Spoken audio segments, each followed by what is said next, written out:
Hello everyone. हमारा आज का टॉपिक है foreign exchange and foreign exchange rate meaning types and importance. विदेशी विनिमय और विदेशी विनिमय की जो दरें होती हैं उनके बारे में हम इस टॉपिक के अंतर्गत पढ़ेंगे। सबसे पहले बात करते हैं विदेशी विनिमय की कि विदेशी विनिमय क्या है। विदेशी विनिमय को दो प्रकार से डिफाइन किया गया है, संकुचित अर्थ में और विस्तृत अर्थ में। संकुचित अर्थ की बात करें तो संकुचित अर्थ में विदेशी विनिमय को दो प्रकार से डिवाइड किया गया है, विदेशी मुद्रा के रूप में और विदेशी विनिमय दर के रूप में। पहला है विदेशी मुद्रा के रूप में। कुछ जो अर्थशास्त्री या अर्थविज्ञ होते हैं विदेशी विनिमय का अर्थ विदेशी मुद्राओं से लगाते हैं। साधारण बोलचाल की भाषा में विदेशी विनिमय प्राय इसी अर्थ में प्रयुक्त होता है जब यह कहा जाता है कि बैंक विदेशी विनिमय का क्रय विक्रय कर रहे हैं, तब इसका अर्थ है कि विदेशी मुद्राओं से ही होता है। इस अर्थ में भारत के लिए अन्य देशों की मुद्राएं डॉलर, पौंड, मार्क आदि विदेशी विनिमय हैं। और दूसरा जो संकुचित अर्थ में प्रयोग में लिया जाता है विदेशी विनिमय दर के रूप में। इसका क्या मतलब है? इसका मतलब है कि जिस दर पर एक देश की मुद्रा किसी दूसरे देश की मुद्रा में परिवर्तित की जाती है। इसलिए जब यह कहा जाता है कि विनिमय दर किसी देश के पक्ष अथवा विपक्ष में है, तब इसका अभिप्राय विदेशी विनिमय दर से होता है। तो संकुचित अर्थ में दो संदर्भ में या दो अर्थों में विदेशी विनिमय को प्रयुक्त किया जाता है, विदेशी मुद्रा के रूप में और विदेशी विनिमय के रूप में। जबकि विस्तृत अर्थ में विदेशी विनिमय से क्या तात्पर्य है? विस्तृत अर्थ में विदेशी विनिमय में वे सभी संस्थाएं जो विदेशी भुगतानों में सहायता करती हैं, वे सभी विधियां जिनके द्वारा विदेशी भुगतान किए जाते हैं तथा वह दर जिसके आधार पर विदेशी भुगतान किए जाते हैं सम्मिलित होते हैं। यह विस्तृत अर्थ में विदेशी विनिमय को डिफाइन किया गया है। उपयुक्त परिभाषाओं के आधार पर विदेशी विनिमय को निम्नलिखित अर्थों में प्रयुक्त किया जाता है। विदेशी विनिमय के दर के रूप में भी विदेशी विनिमय को प्रयुक्त कर सकते हैं।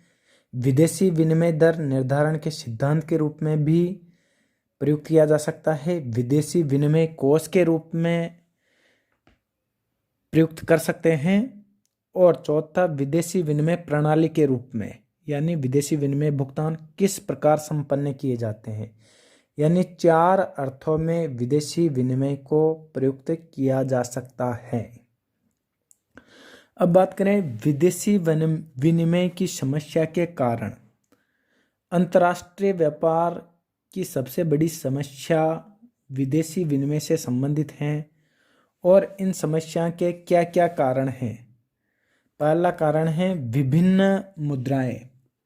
विश्व के विभिन्न देशों में भिन्न भिन्न मुद्राएं चलन में हैं, जिसका नाम, आकार, रंग रूप, मेजर, मूल्य सब एक दूसरे से भिन्न हैं। मुद्राओं की इन विभिन्नताओं के कारण ही एक देश की मुद्रा अन्य देशों में विनिमय के माध्यम एवं मूल्य के मापक के रूप में मान्य नहीं होती।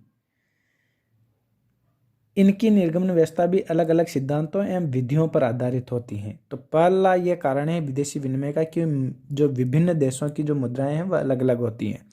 दूसरा है स्थायी विनिमय दरों का अभाव। विभिन्न मुद्राओं के आपसी विनिमय अनुपात को विनिमय दर कहते हैं। विदेशी विनिमय की समस्या उत्पन्न होने का दूसरा प्रमुख यह कारण है कि विभिन्न देशों की मुद्राओं की विनिमय दरें निरंतर बदलती रहती हैं। यानी विभिन्न जो दरें होती हैं देशों में, जो विनिमय दर हैं वह स्थायी नहीं पाई जाती। किसी देश में स्थायी विनिमय दर हैं, दूसरे में परिवर्तनशील पाई जाती हैं। इस प्रकार स्थायी विनिमय दरों का अभाव पाया जाता है। तीसरा है मुद्राओं की मांग एवं पूर्ति में असाम्य। अंतर्राष्ट्रीय मुद्रा बाजार में विभिन्न मुद्राओं की मांग एवं पूर्ति में असंतुलन पाया जाता है। कुछ मुद्राओं की मांग उनकी पूर्ति से कई अधिक होती हैं। ऐसी मुद्राओं को दुर्लभ मुद्राएं कहा जाता है, यानी हार्ड करेंसीज कहा जाता है उनको। यहाँ ये नोट करने वाली बात है, कई बार पूछा गया है कि दुर्लभ और सुलभ मुद्राएं क्या होती हैं। दुर्लभ मुद्रा या हार्ड करेंसी होती हैं जिनकी कुछ मुद्राओं की मांग उनकी पूर्ति से कई अधिक होती हैं, यानी मांग ज़्यादा है और पूर्ति कम है, ऐसी मुद्राओं को दुर्लभ हार्ड करेंसी कहा जाता है। जबकि इसके ठीक विपरीत मुद्राओं की पूर्ति उनकी मांग से अधिक होती है, उन्हें सॉफ्ट करेंसीज कहा जाता है। यदि मुद्रा की मांग ज़्यादा है और पूर्ति कम है वो तो हार्ड करेंसी कहलाती हैं, और जिनकी पूर्ति ज़्यादा है और मांग कम है वो सॉफ्ट करेंसीज कहा जाता है। तो यहाँ से ये क्वेश्चंस बन सकता है, सॉफ्ट करेंसी क्या है, हार्ड करेंसी क्या है। तो मांग और पूर्ति में असाम्य रहता है, यह भी इसका कारण है। चौथा कारण है भुगतानों में प्रयुक्त साधन की समस्या। वस्तुओं एवं सेवाओं के आयात निर्यात तथा अन्य हस्तांतरणों के भुगतान हेतु अंतर्राष्ट्रीय स्तर पर स्वीकृत साधन की समस्या भी है कि भुगतानों में किस साधन का उपयोग किया जाए।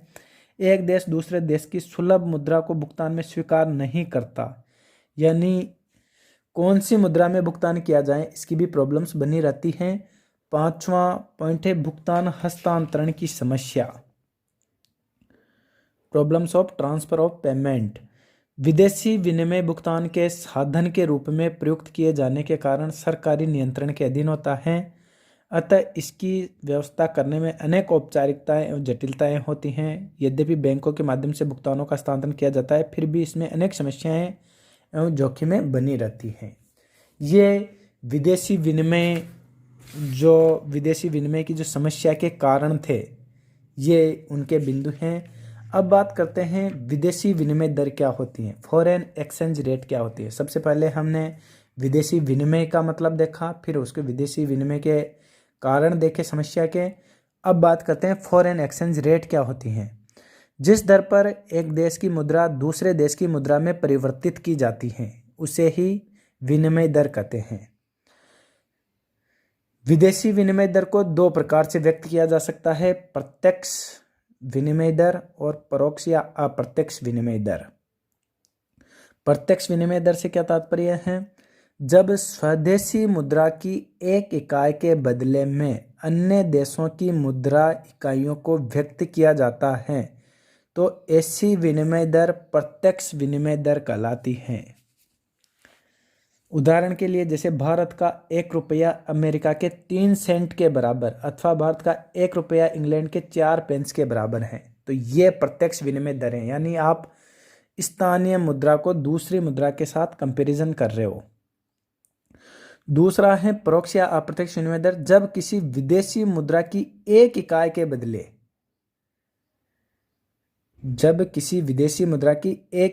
बदले में स्वदेशी मुद्रा की इकाइयों को व्यक्त किया जाता है तो ऐसी विनिमय दर को परोक्ष या प्रत्यक्ष विनिमय दर कहलाती है। यहाँ अंतर क्या है, दोनों में अंतर समझना, बारीक अंतर है।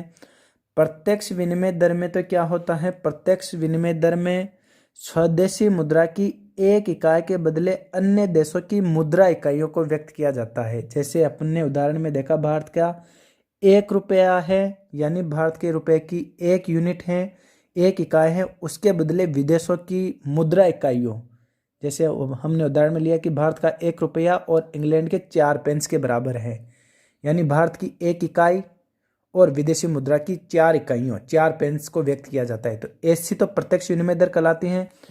परोक्ष में क्या है, जब विदेशी मुद्रा की एक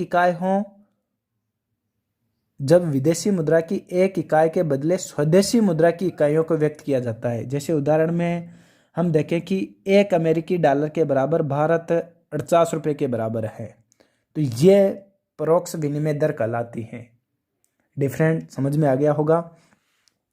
अब बात करते हैं विदेशी विनिमय दरों के प्रकार। विदेशी विनिमय दर कितने प्रकार की होती हैं। पहला प्रकार इसमें है स्थिर, 3 प्रकार की बेसिकली ये होती हैं, एक एक करके समझते हैं। पहला प्रकार है स्थिर और परिवर्तनशील विनिमय दर। स्थिर विनिमय दर क्या होती हैं, जब एक देश अपनी मुद्रा का मूल्य दूसरे देशों की मुद्रा में निश्चित कर देता है तथा वह इससे स्थिर बनाए रखता है तो इसे स्थिर विनिमय दर कहा जाता है। और बेसिकली जो ये डिसाइड करने का कार्य, निश्चित करने का कार्य मॉनेटरी प्राधिकरण यानी आरबीआई के द्वारा किया जाता है। और दूसरी जो दर है परिवर्तनशील विनिमय दर। जब दो या दो से अधिक मुद्राओं के बीच विनिमय दरों का निर्धारण बाजार की शक्तियों के आधार पर होता है, यानी उसको डिसाइड विनिमय दर कितनी होगी इसका डिसीजन बाजार की शक्तियाँ करती है। बाजार की शक्तियों से तात्पर्य मांग एवं पूर्ति के द्वारा किया जाता है, तो इसे परिवर्तनशील या तैरती हुई विनिमय दर कहा जाता है। यह परिवर्तनशील दर का ही दूसरा नाम है, तैरती हुई विनिमय दर या चलायमान विनिमय दर। अब बात करते हैं स्थिर या निश्चित विनिमय दर के क्या क्या लाभ हैं, क्या महत्व हैं, क्या उसके पक्ष में तर्क हैं। पहला है अंतर्राष्ट्रीय व्यापार में वृद्धि। यदि सभी देशों में स्थिर विनिमय दर को अपनाया जाएगा तो उससे अंतर्राष्ट्रीय व्यापार में वृद्धि होगी, क्योंकि पेमेंट करने में किसी प्रकार की कोई दिक्कत नहीं आएगी। दूसरा है पूंजी निर्माण को प्रोत्साहन। विनिमय दर में स्थायित्व उस देश के मूल्य स्तर में भी स्थायित्व लाता है, और इस प्रकार मुद्रा का मूल्य स्थायित्व होने पर जनता अपनी आय का कुछ भाग बचाने में संकोच नहीं करती, और बचते होगी तो ऑटोमेटिकली बचतों को विनियोग कार्य में लगाया जाएगा, पूंजी निर्माण को प्रोत्साहन बढ़ेगा। विदेशी पूंजी का आकर्षण। विभिन्न दरें स्थिर रहने पर विदेशी पूंजीपतियों को लाभांश, ब्याज की मात्रा, पूंजी की वापसी का विश्वास बना रहता है। वे निसंकोच अपनी पूंजी भेजते हैं, और इस प्रकार विकास कार्यक्रमों को विदेशी पूंजी की सहायता से संपन्न कराना संभव हो पाता है। तीव्र इकोनॉमिक डेवलपमेंट भी संभव है। स्थिर विनिमय दरों के कारण विनिमय नियंत्रण अथवा प्रबंध संबंधी अनेक समस्याओं या अनेक व्यवस्था में प्रशासन तथा सरकार के उलझे रहने से मुक्ति मिलती है, और इनका ध्यान अधिकतर विकास के कार्यों पर बना रहता है। इससे तीव्र विकास को प्रोत्साहन मिलता है, नियोजन की सफलता होती है, यानी जो प्लान किया उसको सफल होता है। निश्चित विनिमय दरों के कारण नियोजित आर्थिक विकास के लिए पर्याप्त मात्रा में आंतरिक एवं विदेशी पूंजी, पूंजीगत सामान, तकनीकी ज्ञान, विदेशी विशेषज्ञ आदि प्राप्त करना संभव हो पाता है, जिससे योजनाओं की सफलता निश्चित हो पाती है।